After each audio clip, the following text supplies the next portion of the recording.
Hey everyone, it's James. And Stephanie, and finally we are making our composting toilet video. The long overdue composting toilet video. Yes. And after living with the composting toilet for over a year now, over a year. I finally feel like we're qualified to do that. We've had some good times with the composting toilet. And some not so good times. Exactly. But before we get into all of that, we should probably go over why we went with a composting toilet in the first place. Okay. And the very first of these reasons has to do with water.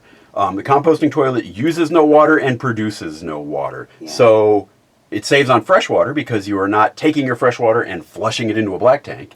And it saves on wastewater because you're not producing any wastewater that goes into a black tank with a fixed capacity that you have to then leave and empty.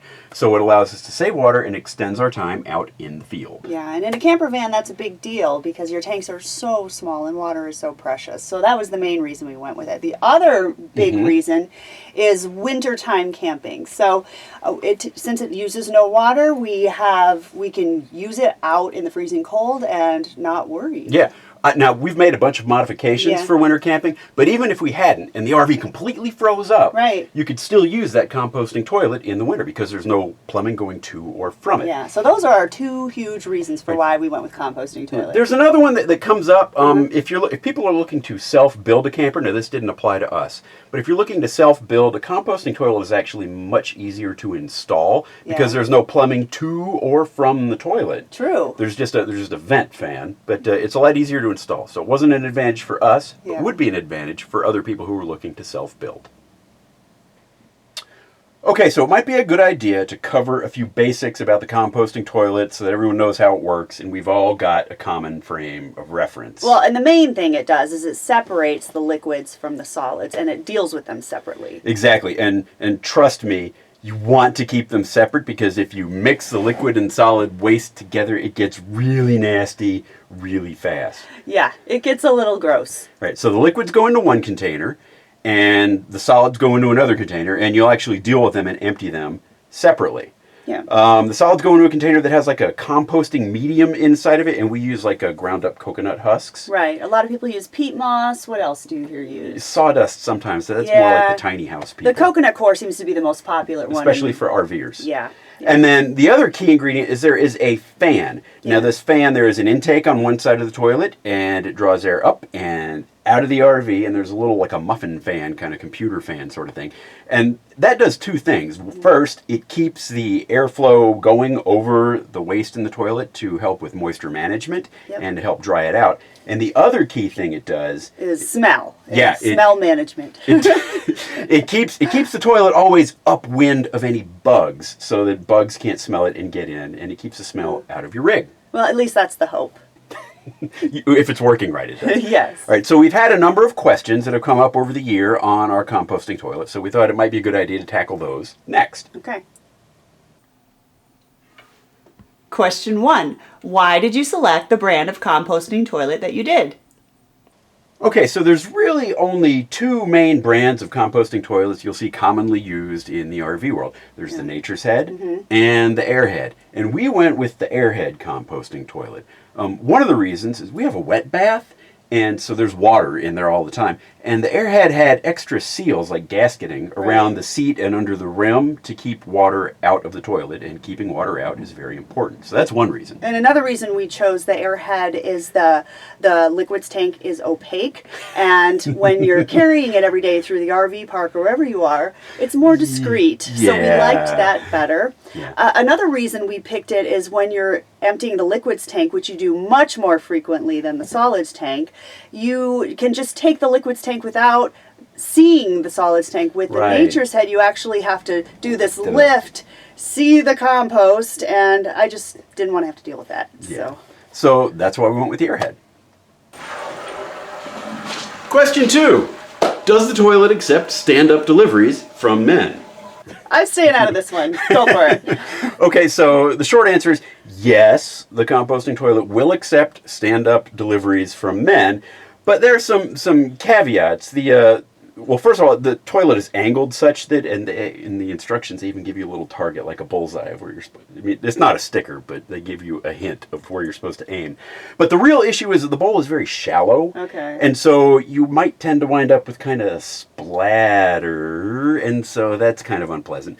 And then the moisture management is actually a little bit better if you use the toilet sitting down. So while you can use the toilet standing up, in practice it really works better if you, as a guy, just use it sitting down. Now, the one exception I'll make to myself for this is if I'm wearing cycling bib shorts, I will use the toilet standing up, because otherwise I got to completely disrobe just to use the restroom. So, yes, you can use it standing up. I try not to. So there you go. Question 3. Does it smell? Well, the quick answer on this one is no. No, but Yes, there's a big but. it doesn't smell if everything is working 100% as it's supposed to. Correct. There is no smell. Right. Something goes sideways, you got problems. And we're going to talk about that in a little bit. Yeah. Question 4. Where do you put the toilet paper? Okay, well, the worst of it actually just goes right into the composting toilet with whatever you were wiping up. Yeah, if you're just peeing, though, you're going to have a separate trash can, and you just dispose of it there. Yeah, you think of it like a diaper pail, I guess. It gets a little less gross. Diaper pail? I've never thought of it as a diaper pail. Really? It's a trash receptacle. Anyway, that's what happens with the paper. Question 5. Does it really make compost? Absolutely not. Not even close. Just get that thought out of your head right now. True. Even the composting toilet manufacturers, they'll say that it takes 6 months once you're done using it Right. to turn that material into usable compost. And in an RV situation, that's just not practical. Right, as much as we wanted to, and before we had it, we hoped that we could bag it up, leave it for 6 months, and actually have compost. But the bags just keep adding up, and you're changing out your compost on the road. And honestly, what we end up doing is just sealing up the bags and throwing them in a trash receptacle. Yeah. Okay, so let's talk about some of the challenges that we've had with the We've had some. composting toilet. The first problem we had off the bat had to do with venting. Right. So the first problem there is we've got a fan here in the galley, a Max Air fan. It moves about, 900 million cubic feet of air per minute. You can hear it going there. What? 900 million cubic Yeah, feet of 900 air. million. Have you done experiments on this? Yes. Uh-huh, Yes. I'm sure it Now, does. on the toilet itself, you remember there was a little fan that helps pull air across the toilet. That's a little computer fan. It moves about 3 cubic feet of air per minute. Okay? And it doesn't take a rocket scientist to No. know that 900 million is a lot more than 3. Right. And so if you run the Max Air fan without opening another window, what happens is you're going to actually pull air in against that other fan and fill your coach with air that's been filtered through a container of decomposing human waste. And that's not pleasant. And there's no real solution to this besides just don't do it. Yeah, you have to keep another window open. Yeah, when and that's you're- what we do. We keep another window open when we're using the Max Air fan. Right. So So- we've had other problems Yeah. with the venting, and that's like driving at highway speeds when Or the windows driving are down. Or driving at highway speeds with not windows down. Oh yeah. All the way Yeah, across but the that country. was error. That fan wasn't installed correctly. Well, so yeah, what the deal was there is at highway speeds with a standard RV vent cap on the outlet for that fan, air was being forced into that, and again the same situation, filling the coach with air that had been filtered through human waste. Not pleasant. So the solution there was I installed a 360 siphon, Okay. and what that does is it's a what do you call it? It creates a Venturi effect basically, so the air is always going out. And Okay. actually, if you not that we would ever recommend doing this, but if you were to sit on the toilet while the vehicle is underway, you get a nice breeze going out. So that's how we solved the venting issues. So another big challenge that we had was bugs. The remember? bug incident. Yeah. Yeah. So if you think about it, if you've got a composting toilet, you've basically got a big bucket of sort of dirt and poop. Yes. And bugs love dirt and poop. And at one point, we began to notice some bugs. Yeah, and these weren't like scorpions or tarantulas or anything like Well, that. yeah, thank God. They're like little gnats. But even so, the first time you're sitting on a toilet, Yeah, and bugs are flying up between your legs. It's kind of unsettling. yeah.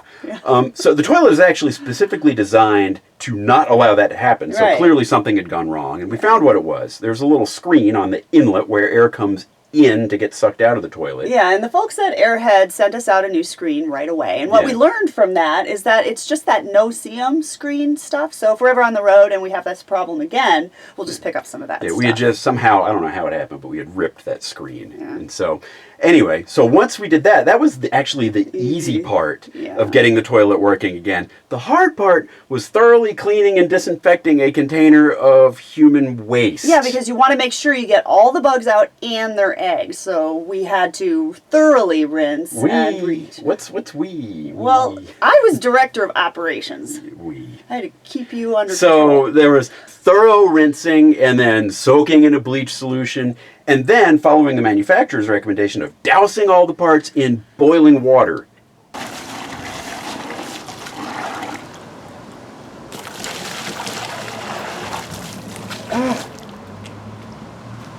That is not as easy as it sounds. And once that was done, we reassembled and restarted the toilet, and we haven't had any bug problems since then. No, and keeping an eye on that screen is on the periodic maintenance checklist, just to make sure the screen is still intact. All right, so a third big challenge we have is moisture management. And we already mentioned that there's the two separate tanks. You're keeping your liquids and your solids separate.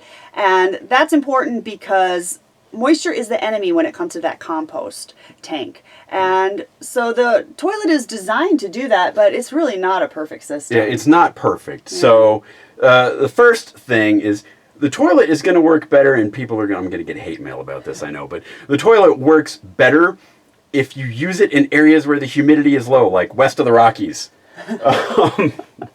And so it just does. It's not that it can't work where the humidity is high, but it's going to work better where nature itself is not working against you to add more moisture to your compost. Yeah, that's one part of it. And then on a recent trip, recently, we found out that our shower we have a wet bath, and so taking a shower, somehow some of that moisture was getting in the toilet, and it's not supposed to. No, it's designed so that doesn't happen, but clearly it was happening. It was happening. It was not deniable.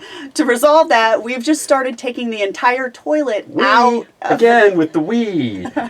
I have been removing the toilet from the wet bath. I've been your director. Before we shower. And that's kind of a pain. Yeah. So. And now, man, I've already mentioned this, but it helps with moisture management. It's better if you were to use the toilet sitting down, right? Yeah. And then... Well, and then there's also, okay, I'm going to get really graphic here, guys. You gotta separate the peeing and the pooping. So on a normal toilet, you might pee and poop at the same time, and you don't even realize you're doing it. You take for granted you have that ability to do that. On a compost toilet, you have to separate out those two actions. And let me tell you, that's difficult. That's very difficult. So if you get too much of that moisture in with the solids tank, you have a huge mess. It starts smelling. It's swampy. Yes, really. Yes, and it can start having smells. So that's a huge challenge. Now the manufacturer, the Airhead guy, they give you these like giant coffee filters. Right. Which you were supposed to use. Right. So when you're going number 2, you put in a coffee filter. Yeah. And you keep the trapdoor closed. Right. So then you do your business, and then once you're done, you open that and it falls down there, hopefully not smudging any poo anywhere else in the tank, but we'll get to that too. Yeah. But even then, the coffee filter's gotten all wet, and you're getting that moisture into the solids from the little bit of pee that came out while you were doing number 2. So it's a challenge. Moisture management is a challenge. It's not a perfect system. Okay, can we move on? Let's move on. Okay. Okay, challenge number 4, cleaning the composting toilet. So, yes, okay, even a regular toilet. You have to clean a regular toilet too, right? The challenge here is that you're cleaning that composting toilet without the benefit of any water to help you. Right. So you're going to be getting a lot more up close and personal with your waste products than in a flush it and forget it kind of system. And the bowl can stain. I mean, think about it. Urine is not clear. So what we do is we use a little vinegar and water to spray into the bowl each time after we've used it. But that's not enough. Sometimes you're going to be getting in there and you're going to be cleaning up a little extra urine. Putting your hands in that's around the bowl. Yeah. So, and then the other thing is the solids. The trap door for the solids, that hole is 4 inches by 5 inches. It's about like that, okay? So you got to hit that target without looking. Yeah. And it's really not as hard as that I might have made it sound just then. Yeah. You more or less you hit the hole. But occasionally something might scrape the sides of the hole on Yeah. its way into Never Never Land. And in that case, you're getting up close and personal, cleaning that out. I guarantee you will be cleaning up poop if you own a compost toilet. It's going to eventually happen. Yeah, yeah. Okay, now I want to talk to the ladies for a second. So ladies, at a certain time of the month, think heavy flow day. Things get a little messy with a compost toilet. So think of yourself on a heavy flow day and imagine what the toilet looks like. You're just your regular toilet at home and how messy the toilet looks. Now imagine that with no water in it. That's what your compost toilet looks like on that heavy flow day. So you're going to be getting in there and you're going to be cleaning up. Yeah, and there's no we in that cleanup. That's one I have no part of. Yeah, actually. you don't have my back on that one. Bad husband. Okay, moving on. Okay, challenge number 5 is this guy, the urine jug. Yeah. Our friend. Some So, days. so it's not really a problem. We just haven't figured out a way to get comfortable. Although I feel comfortable right now holding it. We haven't figured out a way to get comfortable with this.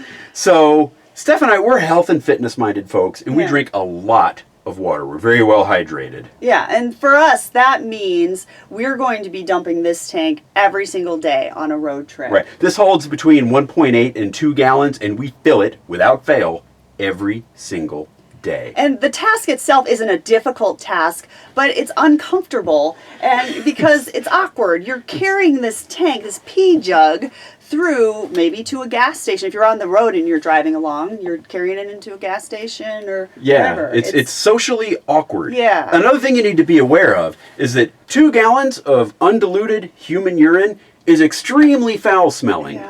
It's worse than any RV dump station It really I've ever is. been to. And that's kind of an issue because you're going to be dealing with it most likely on the road in like a confined space, like a bathroom or something. Yeah, and as you're dumping it out, you're going to smell it. Yeah, not so great. Now, we've heard people say that you can actually take this out and like just sort of walk or run and dump at the same time to dispose of the urine. What is he doing?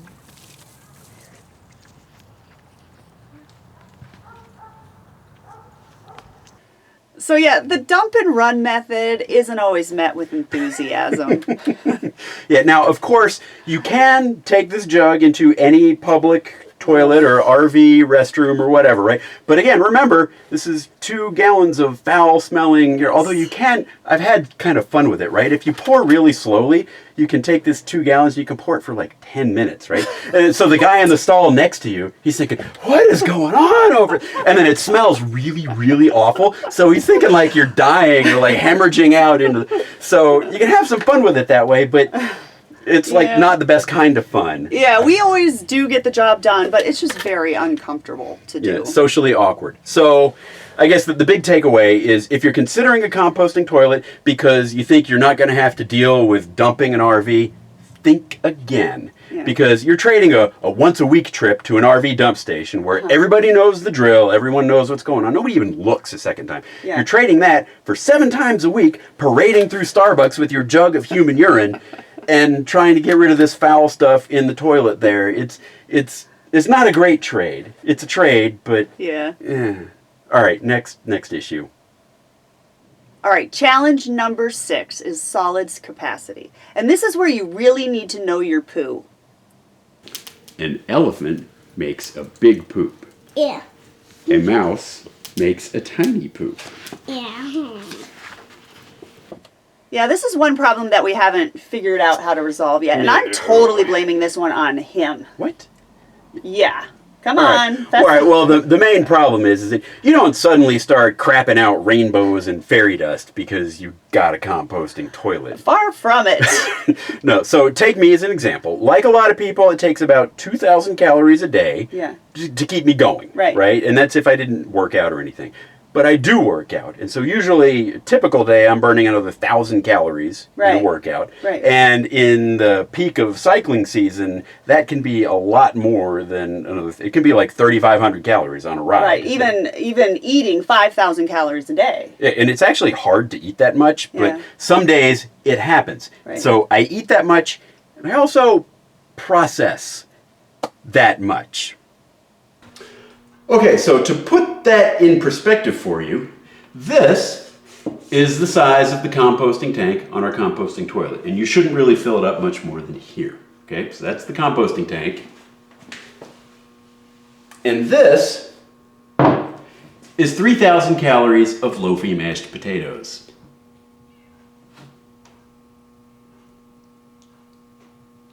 Okay, so yeah, there's that. Yeah. And then I mentioned before that we're pretty well hydrated. So the moisture content of what I am putting into the composting bin is actually quite high. So what that means in practical terms is that we can use our composting toilet consecutively full time for about 4 days before it needs Yeah. to take a break. Yeah.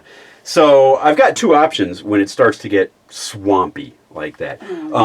The first option is I can basically use it 2 days on, 2 days off kind of thing and let it go, let it catch up, Yeah. right? But that's not a great solution because that means the composting toilet works well if I'm not using it. Yeah. That's not great. Yeah. The other option I've got is I can add additional composting medium to Right, the toilet, like right. more coconut coir. Okay, but that's not great either because then you're just filling up the toilet all the Right. more faster. Yeah, you're taking up all that capacity. Yeah, So- with extra stuff to keep it dry enough in equilibrium. Yeah. So probably the absolute max I could use the toilet consecutive days full time would be about 5-ish Yeah. is kind of on the border. After 10 days, we'd have to evacuate the RV. It would just be all over. But 5, I think, is Yeah. probably... But we do hear from other compost toilet owners, and they do similar things. A lot of people say they need to give it a break, or if they find another bathroom around a regular toilet, they would use that just to let it catch up. So that's the dilemma. And, I'm still looking for suggestions, but not dietary suggestions. I don't really need those. But thank you. So the manufacturers will suggest that the composting toilet can handle 2 people for 30 days of full-time use. And it can, but it only can do that if you are actively trying to sell composting toilets. Otherwise, it just doesn't. It just does not. Well, if you're not using it full time, you could go a month. Yeah, You could go a month. in a weekend usage scenario, Sure. it all kind of works itself out, right? Sure. You use Or it for if 3 you're- days, hit it hard, and then let it take a breather. Yeah, but if you have another bathroom around that you could use sometimes during that week too. Yeah, then it works. So that's kind of the issue there with the capacity. Haven't figured that one out yet. So the last challenge I guess we want to really talk about is that of actually emptying the solids tank on the road. Yeah, that's not super convenient either. No, it's another one of those socially awkward kind of things, especially for us because we're in a Class B Yeah. van. So this all has to happen outside the van because there's just not enough room in Right, right. And we were recently on a trip. Mm-hmm. In September, we found ourselves somewhere along the Pacific coast. Oh, we were in a casino parking lot. And James had used the toilet 5 days in a row. here. Blame it on me. Go It had ahead, turned, it's my fault. it had turned to sludge. It needed to be changed. It was unusable immediately. And we were on the road. We didn't know where we were. So we ended up having to take the toilet out in a parking lot, dump it into a bag, the bad compost, start the coconut coir for the other one on the road. And the whole thing is just awkward and embarrassing because you've got other people around wondering what you're doing with the toilet. Outside your RV. Outside your rig, and what you're dumping into it, and what's in that weird trash bag that Yeah, that you're trying to surreptitiously hide somewhere and put it in a trash can. And Yeah, so... Yeah, and other things that you might do with a compost or with a regular toilet are kind of out of the question. Like, Yes. say you got the stomach flu. Oh, don't get the stomach flu. Yeah, Not that with is a not allowed composting with a toilet. composting toilet. You will have to change it on a kind of daily or Right. Remember, They're- moisture is the enemy. And so you Yeah. need to find a different toilet with the stomach flu. Yeah. All right. So there you have it. 1 year and 5 months later, we finally made our composting toilet video. Yeah. And so is the toilet perfect? No. Is it awful? Not all the time. No, it's not. Would we like to rip out our regular toilets in our house and replace with Oh, compost? hell no. No. Is it still work? Yes, it's just a different kind of work. But does it accomplish what we got it for? Yes. And so that's why we're sticking with it. This is James. And Stephanie. We'll see you later. Bye now.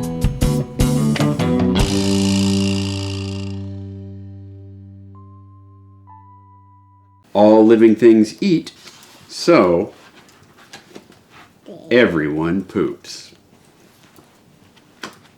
The end. That's so gross.